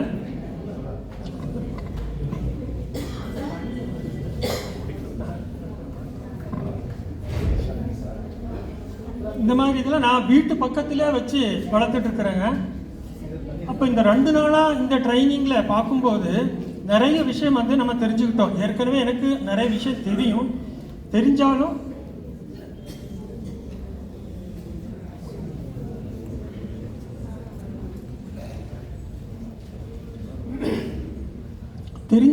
இப்போ வந்து இந்த சயின்டிஃபிக்காக என்னென்ன முறையில் செய்யலாம், இதை வந்து ஒரு தொழிலாக, ஒரு வருமானம் ஈட்டுற தொழிலாக செய்யலான்னு பார்க்கும்போது நிறைய விஷயங்கள் நம்ம தெரிஞ்சுக்கிட்டோம். அதேமாதிரி சார் சொன்னார், அந்த முதல்ல அதாவது வந்து விவேகானந்தரை பற்றி சொல்லி ஒரு வார்த்தை சொன்னார், ஒரு தொழிலையோ ஒரு இதையோ நினைக்கும் போது எல்லாமே சேர்ந்து வரும் அப்படின்னு. என்னோட நினைப்பு அதுதாங்க. அதாவது வந்து இதை செய்யணும் அப்படின்னு ஒரு மாடலாக எடுத்து செய்யணும். இன்னொன்று இந்த பீ கீப்பிங் வந்து நம்ம இந்த ஜென்ரேஷனோட விட்டு போகக்கூடாது, அடுத்த தலைமுறைக்கும் இது வரணும் அப்படின்னு நினைக்கும் போது தான் இது ஒவ்வொன்றா சேர்ந்து வருதுங்க. நான் ஏற்கனவே ஒரு 6 பெட்டி வச்சுட்ருக்கிறேன். அடுத்தது இதை வந்து ஒரு லார்ஜ் ஸ்கேலில் செஞ்சு நம்ம சந்ததியினருக்கு இதை கொண்டு போகணும்னு நினைக்கும் போது எனக்கு அந்த எங்கள் ஊரில் ரோட் மார்ஜின் சேர்த்த மாதிரி இடம் இல்லைங்க. ஸோ அந்த மாதிரி இருக்கும்போது நான் இந்த மாதிரி எனக்கு சொந்தக்காரன் மாதிரி கேட்கும்போது எங்கள் அண்ணா வந்து இவர் சுகுமார் அண்ணவருங்க என் கூடவே வந்திருக்காரு. அவர் உங்களுக்கு இந்த மாதிரி இன்ட்ரெஸ்ட் இருக்கும்போது நானும் ஹெல்ப் பண்ணுறேன்னு சொல்லி அந்த ரோட் மார்ஜினில் இருக்கிற ஒரு ஏக்கர் லேண்டை நான் உங்களுக்கு தரேன், நம்ம சேர்ந்து அதில் செய்யலாம் அப்படின்னு சொல்லி நாங்கள் நினைக்கும் போது அவர் வினோத் சார் சொன்னார், இந்த மாதிரி எங்களுக்கு ஒரு ட்ரைனிங் இருக்குது, நீங்கள் கண்டிப்பாக வாங்க. வினோத் சார் என்னோட பெருமையாக சொல்கிறேன், அவர் வினோத் சார் எங்கள் ஊர் தான், முக்கியமலை தான். அதனால் இதை சொல்லும்போது இங்கே வரும்போது நிறைய விஷயங்கள் வந்து நம்ம தெரிஞ்சுக்கிறதுக்கு ஒரு வாய்ப்பு இது கிடைச்சதுங்க. ஸோ அது இல்லாமல் இப்போ அந்த இதில் வந்து நேற்று ஆனந்தன்னு மருதம் அவர் சார் வந்து சொன்னார், நல்லா ரொம்ப அழகாக ஒரு பீ கீப்பிங்கை ஒரு ஸ்டோரி மாதிரியே கொண்டு போய் நல்லா சொன்னார். பட் எனக்கு இன்னொரு ஆதங்கம் என்னென்னா, அவர் வந்து சொல்லும்போது அவர் வந்து எங்கள் திருநெல்வேலியிலிருந்து இங்கே வந்து சொல்லிட்டு போனார், ஒரு நல்ல இதுங்க. பட் நம்ம இயற்கையோட நீலகிரியில் இருந்துட்டு நம்ம இங்கே பார்க்குறதுக்கு ஒரு ப்ராஜெக்ட் இல்லையா அப்படிங்கிற ஒரு ஆதங்கம் என் மனசில் இருந்தது. ஸோ அதையும் பார்க்கும்போது ஏன் இந்த இதை வந்து நாளைக்கு இப்போ நம்ம இங்கே ஒரு ட்ரைனிங் நடத்தினா நம்ம இடத்துலையே அதை வந்து நேராக பார்க்குற அளவுக்கு நம்ம ஒன்று செய்யலாம் அப்படிங்கிற அந்த உத்வேகம் வந்து என்கிட்ட வந்ததுங்க. இப்போ அடுத்தது 1 ஏக்கர் இதில் வந்து நாங்கள் இந்த பீ கீப்பிங்கை வந்து ஒரு மாடல் ப்ராஜெக்ட் மாதிரி கொண்டு போகிறதுக்கு உண்டான வேலையை நாங்கள் செய்கிறதுக்கு ஆரம்பிச்சிட்ருக்குறோம். அதுக்கு இந்த டிஎன்ஏயு அப்புறம் கேவிகே இது எல்லாமே எங்களுக்கு உங்களோட துணை வேணும் அப்படிங்கிறதையும் நான் கேட்டுட்டு ஒரு சில இதுங்க, அதாவது வந்து இந்த பீ கீப்பிங்கில் நான் என்னோட அனுபவத்தில் என்னென்ன சேலஞ்ச் இருக்குது அப்படின்னு பார்க்கும்போது இந்த இன்டர்னல் சேலஞ்சஸ் அப்படின்னு பார்க்கும்போது நான் இந்த 6 பெட்டியில் பார்க்கும்போது இந்த எறும்பு இருக்குங்க. நேற்று அவர் சார் சொன்னார், அதாவது வந்து இந்த எறும்பு வந்து தேன் சாப்பிடுதா இல்லையா அப்படிங்கிறது. ஸோ என்னோட அப்சர்வேஷனில் எறும்பில் தேன் சாப்பிட்ற எறும்பு வந்து கட்டெரும்பு மட்டும்தாங்க. அந்த கட்டெரும்பு மட்டும்தான் இங்கே வந்து இருக்கிற தேனியை, அந்த காலனி சின்னதாக இருக்கும்போது இருக்கிற தேனியை அழிச்சிட்டு அந்த தேனை சாப்பிடுது. பட் மற்ற அந்த சின்ன எறும்பெல்லாம் எதுவுமே பக்கத்தில் வர்றதில்லை. அதே மாதிரி இந்த பல்லிலையும் பொதுவாக நம்ம இங்கே இருக்கிறது கருப்பு நிற பல்லி, அந்த பல்லி, அதே மாதிரி இந்த ஓணம், இந்த பேர்ட்ஸில் வந்து ஒரு 2-3 வகை நம்ம சொல்லுவோம். இந்த படுகில் சொல்லுவோம் கொம்பக்கிளி அப்படின்னு சொல்லுவோம், அந்த ஒரு இது. அப்புறம் இந்த வானம்பாடி, அந்த மாதிரி ஒரு சில பறவைகள் தான். ஸோ அதெல்லாம் பெரிய அளவுக்கு நம்மளுக்கு தொந்தரவு இல்லை. நமக்கு இங்கே நீலகிரி மாவட்டத்தில் ஒரு பெரிய சேலஞ்ச் அப்படின்னா கரடி ஒன்று. இந்த கரடியை தடுக்கிறதுக்கு வேறு வழியே இல்லைங்க. இப்போ நாளைக்கு நம்ம இந்த 1 ஏக்கராவில் இந்த பீ கீப்பிங்கை நம்ம ஒரு மாடல் ப்ராஜெக்டாக கொண்டு போனாலும் அதுக்கு கண்டிப்பாக இந்த சோலார் ஃபென்ஸ் அப்படிங்கிறது வேணும். அப்போது இங்கே நீலகிரி மாவட்டத்தில் நம்ம இந்த ஒரு பிஸ்னஸ் மாடலாக இதை கொண்டு போகணுன்னா கண்டிப்பாக இந்த சோலார் ஃபென்ஸ் இல்லாமல் நம்ம இந்த இதை வளர்க்கவே முடியாது. அதை கண்டிப்பாக அடுத்த நீங்கள் எந்த திட்டம் கொண்டு வந்தாலும், ஏன்னா ஏற்கனவே இருக்கிற திட்டத்தில் நான் அப்ளை பண்ணேங்க பேங்க்கில். அதாவது நீங்கள் சொன்ன மாதிரி கேவிஐசி தான், காதி அண்ட் வில்லேஜ் இண்டஸ்ட்ரீஸ் கமிஷனில் மூலமாக தான் அப்ளை பண்ணி பேங்க்குக்கு போகும்போது நான் சரி ஒரு 50 பெட்டியோ இல்லை ஒரு 100 பெட்டி வச்சு நான் இந்த மாதிரி தேனி வளர்க்குறேன்னு கேட்கும்போது, ஆனால் அவங்களுக்கு என்ன சொல்கிறாங்கன்னா அதுக்கான ப்ரொவிஷன் வந்து 2 லட்சம் தான், 2,20,000 ரூபாய். 2,20,000 வச்சு ஒரு நம்ம பண்ணவே முடியாது. அப்புறம் நான் அவங்களுக்கு சொன்னேன், அதையும் நேற்று வினோத் சார்கிட்ட சொன்னேன், நீங்கள் டெக்னிக்கல் கமிட்டி இங்கே வந்து லீட் பேங்க் கனரா பேங்க்கில் நீங்கள் சொல்லும்போது ஸோ ஒரு 100 பெட்டி நான் அட்லீஸ்ட் இல்லைன்னா ஒரு 10 லட்சமாவது இருந்தால் தான் நம்ம இந்த தொழிலை இங்கே செய்ய முடியும். ஸோ அதான் இந்த நீங்கள் அந்த டெக்னிக்கல் கமிட்டியில் போட்டு அதை அந்த, ஏன்னா இது வந்து பழைய இதுதான் பட்ஜெட்டு தான் அப்படியே வச்சுட்டு இருக்கிறாங்க, அது செய்யணும் அப்படிங்கிற ஒரு தாழ்மையான வேண்டுகோளையும் வச்சுட்டு, ஆனால் இது ஒரு நல்ல வருமானம் ஈட்டக்கூடிய ஒரு நல்ல தொழில். இன்னொன்று நம்ம நீலகிரி இன்னும் வளர்ச்சி நல்ல கிராப் இதில் வளர்ச்சி அடைகிறதுக்கு இது நல்ல ஒரு உபயோகமாக இருக்கும் அப்படின்னு சொல்லிட்டு, ஸோ இதை வந்து இன்னும் மேலும் மேலும் செய்யணும் அப்படின்னா இந்த வசதிகள் எல்லாம் நமக்கு செஞ்சு தரணும் அப்படின்னு சொல்லிட்டு, இது வந்து ஜஸ்ட் இதை மட்டும் காட்டிடுறேங்க. இது வந்து பரவாயில்ல, சாரா இன்னைக்கு எனக்கு சர்டிஃபிகேட் கொடுத்துட்டாரு, இது ஒரிஜினல் தேன் அப்படிங்கிறது எல்லாத்துக்கும் முன்னாடி சர்டிஃபிகேட் கொடுத்தாரு, ரொம்ப நன்றிங்க. இது நம்ம வீட்டில் 6 பெட்டியில் வச்சு எடுத்துதுங்க. இது யாருமே சொல்லாமல் நானே இந்த ப்ராசஸ் எல்லாம் பண்ணி இது பண்ணது. ஸோ ஒவ்வொன்று பாருங்கள், இது வந்து அந்த நம்ம இப்போ வேக்ஸ் இருக்குல்லைங்க, இது ரா வேக்ஸு. இதை க்ளீன் பண்ணும்போது தான், இதை க்ளீன் பண்ணும்போது ப்ராசஸ் பண்ணும்போது இந்த மாதிரி வேக்ஸு வருதுங்க. இதெல்லாம் நம்ம வீட்டில் எடுத்தது. அதே மாதிரி இப்போ சார் சொன்னார்ல, இப்போ அந்த கேண்டில் எல்லாம் நிறைய கெமிக்கல்ஸ் எல்லாம் வந்து இதாகுங்க. அதே மாதிரி பாருங்கள், இது கேண்டில், இதில் திரியை வச்சு நம்மளே வீட்டில் யூஸ் பண்ணுற மாதிரி. அதே மாதிரி நேற்று அவர் சொன்னார், எண்ணெய், இந்த தேங்காய் எண்ணெயும் அதை வச்சு வேணுங்கிற க்ரீம் எல்லாம் நம்ம யூஸ் பண்ணிக்கலாம். அதே மாதிரி நேற்று சார் சொன்னார், அதாவது வந்து ஒரு தேன் வந்து கிறிஸ்டல் ஆகுது அப்படின்னு, அதாவது வந்து ஒரிஜினலாக இல்லையா அப்படிங்கிறது. இது ஆக்சுவலாக கிறிஸ்டல் ஆகுது பாருங்கள், இது பார்த்தா அவங்களுக்கு தெரியுது, அதாவது வந்து இந்த கல்கண்டு மாதிரி அப்படியே கிறிஸ்டல் ஆகுறது. ஸோ இது எல்லாம் வந்து எந்த வித இது இல்லாமல் நான் என்னோட சொந்த, அதாவது வந்து அனுபவத்திலேயே செஞ்சதுங்க, இந்த பெரிய விஷயமே இல்லை. இன்னும் சயின்டிஃபிக்காக இதை கொடுக்கும்போது நிறைய விஷயங்கள் நம்ம தெரியும் போது இன்னும் நிறைய இதை வந்து நம்ம தெரிஞ்சுக்கலாம் அப்படிங்கிறத சொல்லி எனக்கு இந்த வாய்ப்பளித்த அனைவருக்கும் நன்றி கூறி விடைபெறுகிறேன்.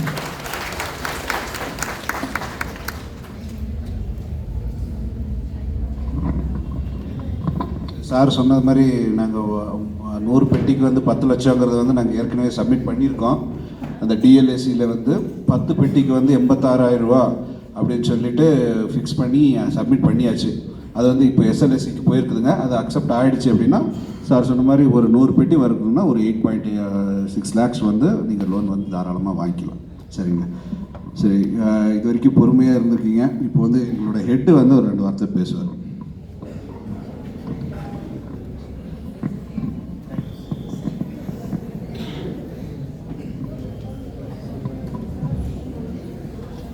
அனைவருக்கும் வணக்கம்.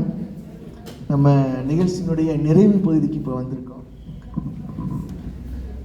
நீங்கள் இத்தனை 2 நாள் மிக பொறுமையாக இருந்து இவ்வளோ பசி எல்லாருக்குமே நிச்சயமாக இப்போ பசியில் இருக்கும். இவ்வளோ பசியோடவும் நீங்கள் வந்து ஆர்வமாக இருக்கிறீங்கன்னா உங்களுடைய ஆர்வத்தை எங்களால் புரிஞ்சிக்க முடியுது. இப்போ நம்ம இதை வந்து ஒரு தொழிலாக செய்ய முடியும். நிறைய பேர் இப்போ இளைய தலைமுறையினர் வந்திருக்கோம், தொழில் முனைவராக சிலர் வந்து ஒரு தொழிலாக இதை தொடங்கி நடத்த முடியுமா அப்படின்னு ஒரு சிறு ஐயப்பாடு இருக்கும். எந்த தொழிலை வந்து நான் 2 நிமிஷத்தில் முடிச்சிடுறேன், சாப்பிட போயிடலாம். 2 கிண்டு மட்டும் உங்களுக்கு சொல்கிறேன். இதை வந்து ஒரு லாபகரமான தொழிலாக நடத்த முடியுமா அப்படின்னு சொல்லி நிறைய பேருக்கு ஒரு ஐயம் இருக்கும்.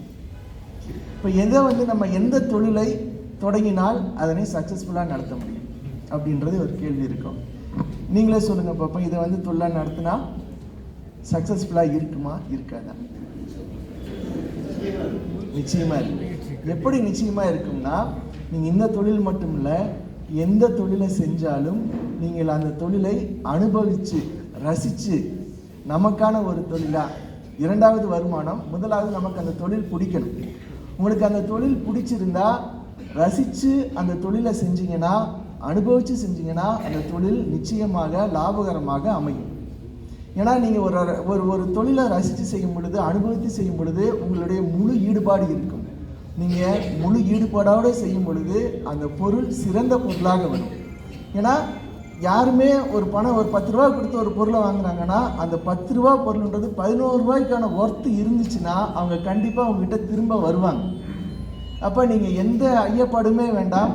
எந்த தொழில் செய்தாலும் சரி, நிச்சயமாக இந்த தேன் உற்பத்தியை நீங்கள் ஒரு தொழிலாக தொடங்கி லாபகரமாக நடத்த முடியும். முதலாவது நீங்கள் அந்த தொழில் உங்களுக்கு பிடிச்சிருக்கணும், ரசித்து செய்யணும். உங்களுடைய சிறந்த வெளிப்பாடு, உங்களால் பெஸ்ட்டு என்ன தர முடியுமோ அதை கொடுத்து செஞ்சீங்கன்னா நிச்சயமாக அதை வந்து நல்ல தொழிலாக நடத்த முடியும். உதாரணத்துக்கு சொன்னேன்னா, உங்களுக்கு இந்த தேன் தொழில் பிடிச்சிருந்ததுன்னா அதில் சிறப்பாக என்ன செய்ய முடியும்னு யோசிப்பீங்க. இதுலேயே அடுத்து என்ன பண்ணலாம், மற்றவங்க செய்கிறதுக்கும் நம்ம செய்கிறதுக்கும் என்ன வித்தியாசம் இருக்கும், மற்றவங்களதை விட நம்ம தொழில் வந்து எப்படி சிறப்பாக செய்ய முடியும்னு யோசிப்பீங்க. உங்களுடைய வெளிப்பாடு, உங்களுடைய திறனின் வெளிப்பாடு உங்கள் தொழிலில் வரும். நிச்சயமாக நீங்கள் தொழிலை வந்து நல்லபடியாக செய்வீங்க. இந்த தேனை பார்க்கும்போதே நமக்கு மிகவும் ஆசையாக இருக்குது. ஏன்னா இது வந்து அவர் ஐயா சொன்ன மாதிரி அவர் ரசித்து செஞ்சுருக்காரு, சொந்தமாக செஞ்சுருக்காரு. இப்போ நம்ம கடையில் இருக்கக்கூடிய தேனுக்கும் இந்த தேனுக்கும் எவ்வளோ வித்தியாசம் இருக்குது பாருங்கள். நீலகிரியில் பார்த்தீங்கன்னா எங்கே வாங்கினாலும் தேன் வந்து கிறிஸ்டல் ஆகிடும், கீழே வந்து செடிமெண்ட் அது அந்த மாதிரி படிக்குது. ஆனால் இதில் பார்த்தீங்கன்னா இவ்வளோ குளிர்லேயும் அது அப்படியே தான் இருக்குது, எவ்வளோ கிளியராக இருக்குது. பார்க்கும்போது நமக்கு ஒரு ஆசையாக இருக்குது. அதனால் நீங்கள் முதலில் தொழிலை நேசிக்க வேண்டும், செஞ்சீங்கன்னா சக்ஸஸ்ஃபுல்லாக செய்ய முடியும். அதுக்கடுத்து 2வது ஒரே ஒரு விஷயம் என்னென்னா, நீங்கள் எந்த ஒரு தொழிலை செய்யும் பொழுது சிறிய முதலீட்டில் குறைந்த அளவில் ஆரம்பித்து படிப்படியாக அதுக்கப்புறம் அந்த தொழிலை வந்து விரைவுபடுத்தலாம். எடுத்த உடனே 5 லட்சம் 10 லட்சம் கடன் வாங்கி போட்டு 20 லட்சம் கடன் வாங்கி போட்டு அந்த தொழிலை செஞ்சோம்னா நமக்கு அனுபவம் இல்லாமல் செய்யும்போது அந்த தொழில் வந்து சக்ஸஸ்ஃபுல்லாக வருமானு தெரியாது. நமக்கு முதல்ல அனுபவம் வேண்டும். அதில் எப்படி விற்பனை செய்யலாம், எப்படி உற்பத்தி செய்யலாம், எப்படி பாதுகாக்கலாம், எப்படி பேக்கிங் செய்யலாம், யார் வாங்குவாங்க, இதெல்லாமே நமக்கு தெரியணும். இதை வந்து ஒரே நாளில் நம்மளால் கற்றுக்க முடியாது. குறைந்த முதலீட்டில் முதல்ல செஞ்சு நம்ம ஒரு 5 தேன் பாக்ஸ் வச்சு நம்ம வீட்டில் வந்து செஞ்சு பார்க்கணும். அதை வந்து நமக்கு தெரிஞ்சவங்களுக்கெல்லாம் கொடுக்கணும். அவங்களுக்கெல்லாம் அவங்க என்ன சொல்கிறாங்க, அதில் என்ன இம்ப்ரூவ்மெண்ட் வேணும், அதெல்லாம் பார்த்து கொஞ்சம் கொஞ்சமாக இம்ப்ரூவ் பண்ணோம்னா நிச்சயமாக நீங்கள் 10 பாக்ஸ் வச்சு 100 பாக்ஸு 200 பாக்ஸ் 1000 பாக்ஸ் இந்த மாதிரி நீங்கள் அதிக முதலீட்டில் அதுக்கப்புறம் நம்ம போகலாம். அது நீங்கள் செய்யும்போதே இது வந்து உணவுப் பொருள், அதற்கான கவனமும் இருக்க வேண்டும். நீங்கள் தேனை வந்து நீங்கள் எடுக்கிறீங்க, பதப்படுத்துறீங்க, பாதுகாக்கிறீங்க, விற்பனை செய்கிறீங்க, இந்த எல்லா ஸ்டேஜ்லேயுமே இது உணவுப் பொருள் அப்படின்ற ஒரு கவனம் வந்து உங்களுக்கு இருந்துக்கிட்டே இருக்கணும். உணவுப் பொருள்ன்றது டைரெக்டாக கன்சியூம் பண்ணுறது, இதை யாரும் குக் பண்ண போகிறது கிடையாது, வேக வைக்க போகிறது கிடையாது, சமைக்க போகிறது கிடையாது, அப்படியே தான் எடுத்துகிட்டு போகிறாங்க. அப்போ நீங்கள் பயன்படுத்துகிற உடையிலிருந்து, உங்கள் கைகள்லேருந்து, நீங்கள் பயன்படுத்தக்கூடிய கலன்கள்லேருந்து, பேக்கிங் மெட்டீரியல்லேருந்து எல்லாத்துலேயுமே கவனமாக இருக்கணும். ஏன்னா தேனுக்குள்ளே ஒரு கெட்ட பாக்டீரியா போட்டிங்கன்னா அது எத்தனை வருஷமானாலும் அது அப்படியே இருக்கும். தேன் வந்து நல்லது தான், ஆனால் நீங்கள் அதில் என்ன சேர்த்துறீங்களோ அது அப்படியே தான் இருக்கும். ஏன்னா கிளாஸ்ட்ரிடியம் பொட்டுலியம்னு சொல்லி குழந்தைகளுக்கு நல்ல கலப்பட தேனை கொடுக்கும்போது அந்த குழந்தைகளுக்கு கடுமையான ஒரு வயிற்று வலி, உடல்நல குறைவு ஏற்படக்கூடியதுக்கு ஒரு காரணம் வந்து தேனில் இருக்கக்கூடிய ஒரு பாக்டீரியா. அதனால் நீங்கள் இதை உற்பத்தி செய்யும் பொழுது மிகுந்த கவனத்துடன் அதை பயன்படுத்தும் பொழுது, அதில் ப்ராசஸ் பண்ணும்போது, பேக் பண்ணும்போது, ஸ்டோர் பண்ணும்போது எல்லா ஸ்டேஜ்லேயுமே நீங்கள் ரொம்ப கவனமாக இருக்கணும். அது மட்டும் இல்லாமல் தேனை வந்து நீங்கள் கமர்ஷியலாக உற்பத்தி இது மட்டும் இல்லை, எந்த உணவுப் பொருளை நீங்கள் வந்து கமர்ஷியலாக உற்பத்தி பண்ணி விற்கிறீங்கனாலும் அதுக்கு FSSAI அப்படின்னு ஒரு சர்டிஃபிகேஷன் வாங்கணும். Food safety and standards authority of இந்தியான்னு சொல்லி நம்ம ஊர்லேயே நமக்கு தர்றாங்க. 5 லட்ச ரூபா வரைக்கும் தர்றதுக்கு டிஸ்ட்ரிக்ட் லெவலே வாங்கிக்கலாம். நீங்கள் வந்தீங்கன்னா உங்களுக்கு அது தொழிலாக செய்யும்போது உங்களுக்கு கைட் பண்ணுவோம். அந்த சர்டிஃபிகேட் இருந்தால் தான் நீங்கள் பேக் பண்ணி பில் போட்டு விற்க முடியும். நார்மலாக நீங்கள் உற்பத்தி பண்ணுறீங்க, பக்கத்து வீட்டில் இருக்கிறவங்களுக்கு தரீங்க, சொந்தக்காரங்களுக்கு தரீங்க, பணம் வந்து கையில் வாங்கிக்கிறீங்கன்னா பிரச்சனை இல்லை. ஆனால் நீங்கள் ஒரு பிராண்ட் பண்ணி பில் போட்டு விற்கிறீங்கன்னா இந்த சர்டிஃபிகேஷனோட தான் விற்க முடியும். அதே மாதிரி 5 லட்ச ரூபாய்க்கு மேலே போச்சுன்னா நீங்கள் ஜிஎஸ்டியெலாம் வாங்க வேண்டியிருக்கும். அதுக்கு அடுத்த ஸ்டேஜ். ஆனால் பேசிக் வந்து நீங்கள் FSSAI என்ற சர்டிஃபிகேஷன் வந்து அவசியம். நீங்கள் பேக் பண்ணும்போதோ பிராண்ட் பண்ணும்போதோ அதை நீங்கள் கண்டிப்பாக நீங்கள் அது வாங்கிக்கணும். அது ரொம்ப பெரிய விஷயம் இல்லை, ஒரு 5000 ரூபாய் தான் செலவாகும்.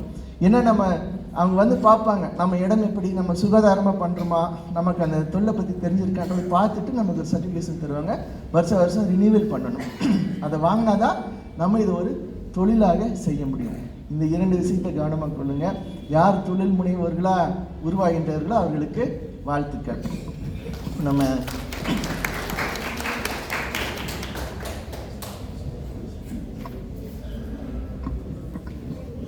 எங்கள் ஸ்டேஷன்லேருந்து கெட்டி மேடம் வந்திருக்காங்க. அவங்க உங்களுக்கு ஒரு 2 வார்த்தைகள் பேசுவார். அனைவருக்கும் வணக்கம். நேத்திக்கும் இன்றைக்கும் உங்களுக்கு வந்து தேனியை பற்றிய அதாவது என்ன சொல்கிறது, எல்லா குறிப்புகளும் இங்கே எங்கள் சயின்டிஸ்ட் உங்களுக்கு கொடுத்தது ரொம்ப பயனுள்ளதாக இருக்கும்னு நம்புகிறேன். எல்லாருக்குமே இப்போ வந்து இதை வந்து புதுசாக நம்ம வந்து பண்ணலைன்னா கூட இதை பண்ணணும், இதை பண்ணனா இவ்வளோ நன்மைகள் நம்மளுக்கு இருக்குன்றது வந்து உங்களுக்கு நம்பிக்கை கொடுத்துருக்கோன்னு நம்புகிறேன். நீங்கள் எல்லாருமே வந்து இந்த தேனியை வந்து பெரிய அளவில் பண்ணலைனாலும் அவர் சொன்ன மாதிரி சிறிய அளவில் ஃபஸ்ட்டு ஆரம்பித்து அதுலேருந்து தொடர்ந்து நீங்கள் வந்து நல்ல முறையில் பண்ணி ஒரு வெற்றிகரமான தொழில் முனைவோராக மாறணுன்றது எங்களோட ஆசை. லஞ்சு டைம் ஆகிடுச்சு. ஸோ அதனால் சர்டிஃபிகேட் டிஸ்ட்ரிபியூஷன் கொடுத்துடலான்னு நினைக்கிறேன். நாங்கள் ஒவ்வொருத்தராக பேர் கூப்பிடுறோங்க. யார் ரிஜிஸ்டர் பண்ணவங்க, யார் ஃபஸ்ட்டு ரிஜிஸ்டர் பண்ணாங்களோ அதே ஆர்டரில் நாங்கள் சர்டிஃபிகேட் ரெடி பண்ணியிருக்கோம். ஒவ்வொருத்தரை வந்து அப்படியே கலெக்ட் பண்ணிக்கலாம் கேட்டுக்கிறோம். இந்த ஸ்டூடெண்ட்ஸ்க்கு மட்டும் நாங்கள் யாராவதுக்கு விட்டு போச்சுன்னா நீங்கள் சொல்லுங்கள், நாங்கள் இது பண்ணி இப்போ மறுபடியும் போட்டு கொடுக்குறோம். இது ஸ்டூடெண்ட்ஸுக்கு மட்டும் அவங்க காலேஜில் வந்து நாங்கள் கொடுத்துட்றோம். ஓகே, சரி, இல்லை முன்னாடி வந்து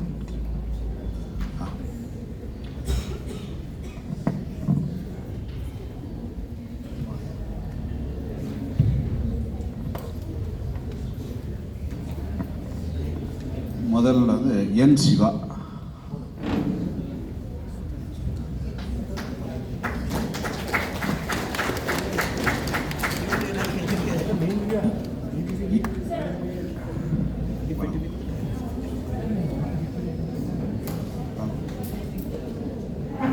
எஸ் சுகுமாரன்.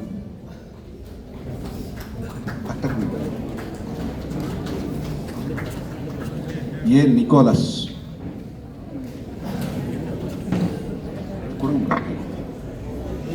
பி சரஸ்வதி.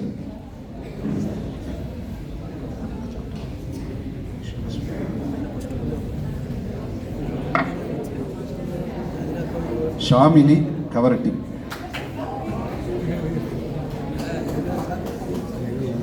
நிவேதா கவரட்டி.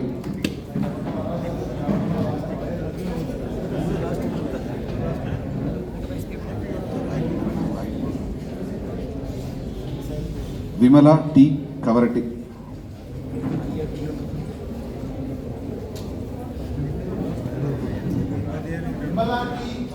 வந்துட்டாங்க. Malathi R Kavaratti.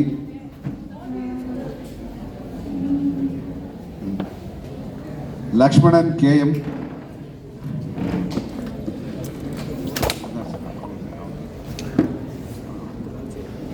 K H Raju.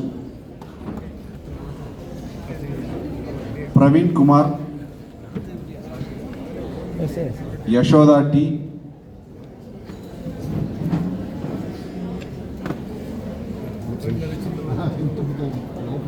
Radhika C,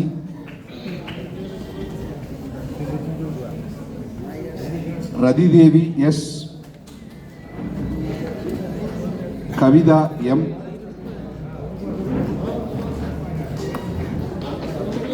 பவளம் R,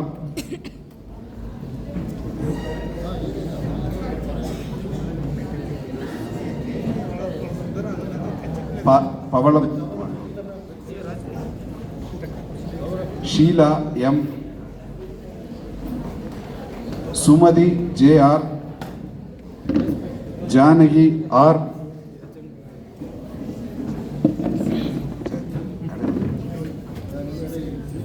Janaki R, Parvathi D,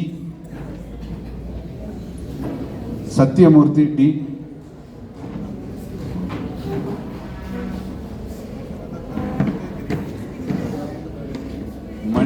Manikandan K,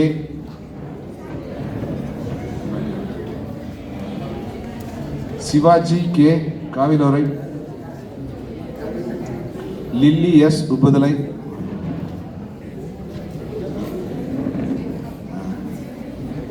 Chandrika V, Puliyamparai, Puliyamparai Sathishkumar கவிஞர், Joseph Selas, Murthy M, Anushya D, Rajamani Kavilorai, Raju H சின்னக்குன்னூர்,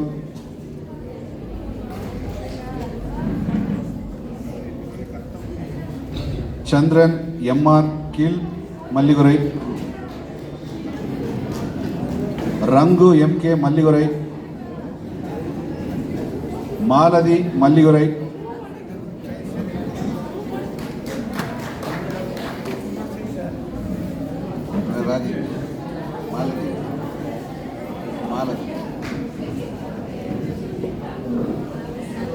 Vanaja R Melmallikurai, Janaki R மல்லிகுரை,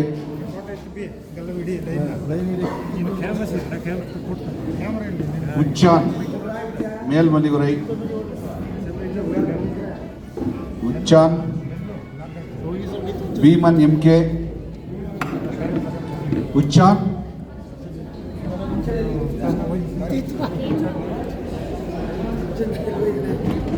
Bheeman, Haridas Desing, Abhi Abhi Mel Mallikurai Abhi,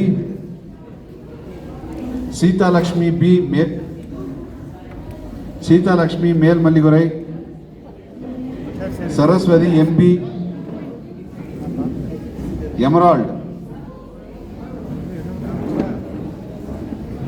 Manjula Nanjanadu,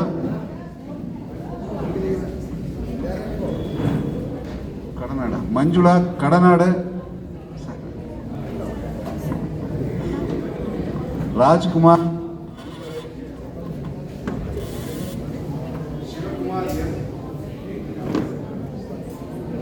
Suresh K Melmallikurai, Suresh Manoharan Mallikurai,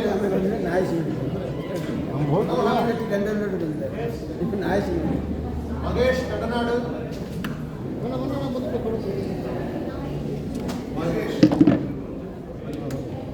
Mahesh Kodanad,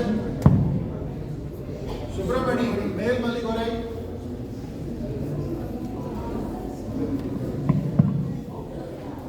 Parvati Kavilorai, Kavitha காவிலோரை, Kavitha S, Kavitha A, Vasanthi,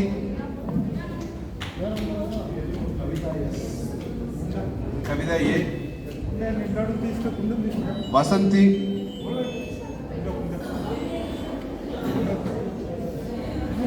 Sundari Kavilorai, Brahman Kavilorai, Ponnan Kavilorai,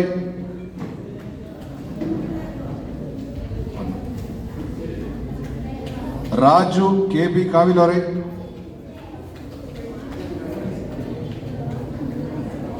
Raju, Baban Baban காவிலோரை,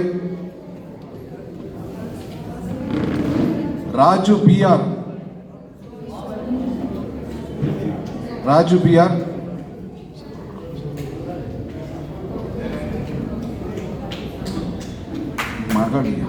Mahakali Odaiyaratti, Alan காவிலோரை,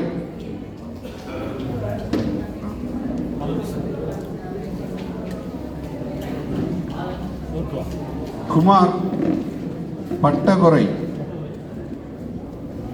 Prakash Odaiyaratti, Kumar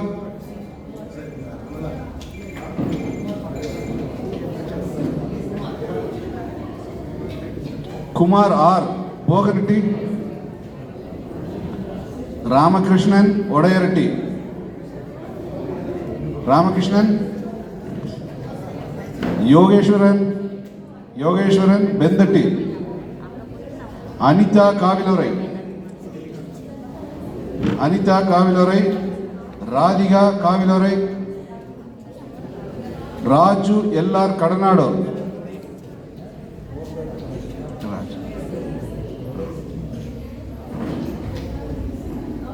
Raju, Raghu Mel மல்லிகுரை,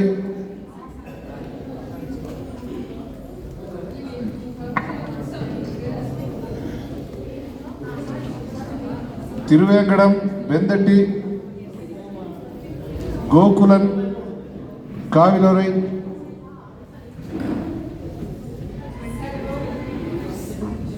Devaraj Kallatti, Devaraj, Sudhakaran புள்ளுமுண்டா, Sudhakaran, Gopalakrishnan Puliyamparai,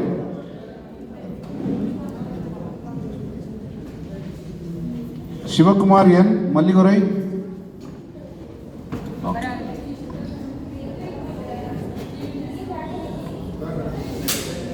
Sivakumar என் மல்லிகுரை,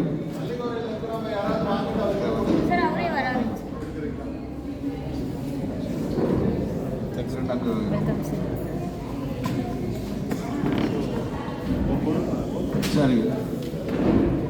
அனைவருக்கும் ரொம்ப என்ன சொல்றது, ரொம்ப சந்தோஷம். நீங்கள் எல்லாமே இங்கே வந்து இந்த ப்ரோக்ராம் வந்து ரொம்ப சிறப்பிச்சதுக்கு. இப்போ லஞ்ச் ரெடியாக இருக்குது. நீங்கள் சாப்பிட்டுட்டு நல்லபடியாக வீட்டுக்கு போய் சேர்ந்துட்டு நீங்கள் வந்து இதை ஒரு தொழிலாக வந்து தொடங்கி எங்களுக்கு வந்து இன்ஃபார்ம் பண்ணிங்கன்னா அதை விட சந்தோஷம். இது வேறு ஒன்றும் இல்லை. சரிங்களா? ஒரு ஃபார்மலாக ஒரு ஓட் ஆஃப் தேங்க்ஸ் வந்து சார். அனைவருக்கும் வணக்கம். இந்த தேசிய தேனி வாரியம், தமிழ்நாடு வேளாண்மை பல்கலைக்கழகம், வேளாண்மை அறிவியல் நிலையம் வந்து நீலகிரி மாவட்டத்தில் மாவட்ட அளவிலான இந்த தேனி வளர்ப்பு வந்து எங்களுக்கு இந்த வாய்ப்பு வழங்கினதுக்கு வந்து மிக்க நன்றி தெரிவிச்சுக்கிறோம். அது இல்லாமல் பயிர் பாதுகாப்பு இயக்ககம் மற்றும் வேளாண்மை விரிவாக்க கல்வி இயக்ககம் கோயம்புத்தூர் அக்ரி யூனிவர்சிட்டியிலேருந்து ப்ளஸ் எங்கள் கேவிகே ப்ளஸ் எல்லாருமே இங்கே இருக்க சயின்டிஸ்ட், எங்கள் ப்ரோக்ராம் கோஆர்டினேட்டர் ராஜா சார்லேருந்து எங்கள் எல்லா டெக்னிக்கல் சப்ஜெக்ட் மேட்டர் ஸ்பெஷலிஸ்ட் எல்லாரும் வந்து இந்த இதில் வந்து சிறப்பாக பங்கு பெற்று உங்களுக்கு வந்து தொழில்நுட்ப ஆலோசனை வழங்கினாங்க. அதுவும் இல்லாமல் மேலும் இந்த தோட்டக்கலை ஆராய்ச்சி நிலையத்திலேருந்து அவங்க ஹெட் மேடம் ப்ளஸ் அங்கே ஸ்டாஃபு ப்ளஸ் எங்கள் டெக்னிக்கல் ஸ்டாஃப் எல்லாருமே எங்கள் ஃபார்ம் லேபர்லேருந்து டிரைவர்லேருந்து ஆஃபீஸ் ஸ்டாஃப்லேருந்து டெக்னிக்கல் ஸ்டாஃப்லேருந்து எல்லாருமே இந்த பயிற்சி சிறப்பாக நடைபெறுவதற்கு உறுதுணையாக இருந்தாங்க. அதே சமயத்தில் இந்த பயிற்சி வந்து இவ்வளோ ஆர்வமாக வந்து இவ்வளோ இதிலேருந்து வந்து பல்வேறுபட்ட மக்கள், அதாவது மாணவர்கள், இளைஞர்கள் மற்றும் பெரியவங்க எல்லாருமே, விவசாயிகள், தொழில் முன்னோடிகள் எல்லாருமே வந்து ஆர்கானிக் ஃபார்மிங் பண்ணுறவங்க நிறைய பேர்லாம் வந்திருக்காங்க. எல்லாருமே வந்து இந்த விவசாயத்தை இந்த பயிற்சி மூலமாக வந்து பயன்பெற்றிருப்பீங்கன்னு நம்புகிறோம். இந்த பயிற்சி வந்து இதோடு இல்லாமல் இது ஒரு தொடக்கமாக இருக்கணும். இதை சார்ந்து வந்து வருங்காலத்தில் வந்து உங்களுக்கு தேனீ வளர்ப்பு சம்மந்தமாக எந்த விதமான ஒரு சந்தேகங்கள் இருந்தாலும் எங்கள் வேளாண்மை அறிவியல் நிலையத்தை தொடர்பு கொண்டு சந்தேகங்களை நிவர்த்தி பெற்று உங்கள் வாழ்வாதாரத்தை உயர்த்தணும்னு இந்த தருணத்தில் கேட்டுக்கொண்டு இந்த நம்ம கருத்தரங்கம் பல்வேறு வகையிலும் சிறப்பாக நடைபெறுவதற்கு எல்லா வகையிலும் உறுதுணையாக இருந்த அனைவருக்கும் இந்த தருணத்தில் இந்த தோட்டக்கலைத்துறை நம்ம எங்கள் தோட்டக்கலை இணை இயக்குனர், துணை இயக்குனர் மற்றும் ஏடிஹெச் மேடம் எல்லாத்துக்குமே வந்து இந்த சமயத்தில் வந்து நன்றியை தெரிவித்து அனைவருக்கும் நன்றியை தெரிவித்து விடைபெறுகிறோம். நன்றி, வணக்கம்.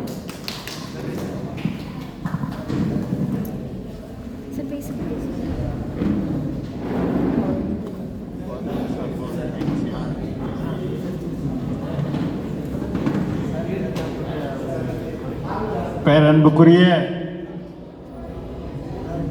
இந்த 2 நாட்களாக நம் விவசாய பெருமக்களுக்கு நல்ல கருத்தரங்கினை கொடுத்து தேனீ வளர்ப்பு பற்றி அதிகபட்ச நல்ல வளர்ப்பு தேனீ எப்படி வளர்ப்பது, அதை எப்படி பாதுகாப்பது, அதை தேன்களை எப்படி விற்பது, அதை பூச்சியிலிருந்து பாதுகாப்பது, மக்கள் நல்ல ஒரு மருத்துவத்தை பற்றி எல்லாம் 2 நாட்களாக இந்த பல்கலைக்கழக வேந்தர்கள் நமக்கு எடுத்துரைத்தார்கள். நல்ல ஒரு தாங்கள் எத்தனை ஆண்டுகள் படித்தார்களோ தெரியவில்லை, எங்களுக்கு இந்த 2 நாட்களில் சுமார் ஒரு 5 வருட அனுபவத்தை எங்களுக்கு தந்தார்கள். தந்ததுமல்லாமல் இந்த 2 நாட்களாக எங்களுக்கு ஒரு சிறிய சிற்றுண்டியின் ஒரு அழகான சுவையான சிற்றுண்டியை கொடுத்து எங்களையும் வாழ்த்தி எங்களுக்கு நல்ல ஒரு அனுபவம் உள்ள சான்றுகளையும் இன்று தந்து எங்களை வாழ்த்தி அனுப்புகின்றார்கள். தங்கள் வளமாக வாழ இதே சேவை தொடர எங்களது வாழ்த்துக்கள். நன்றியையும் நாம் விவசாய பெருமைகள் சார்பாக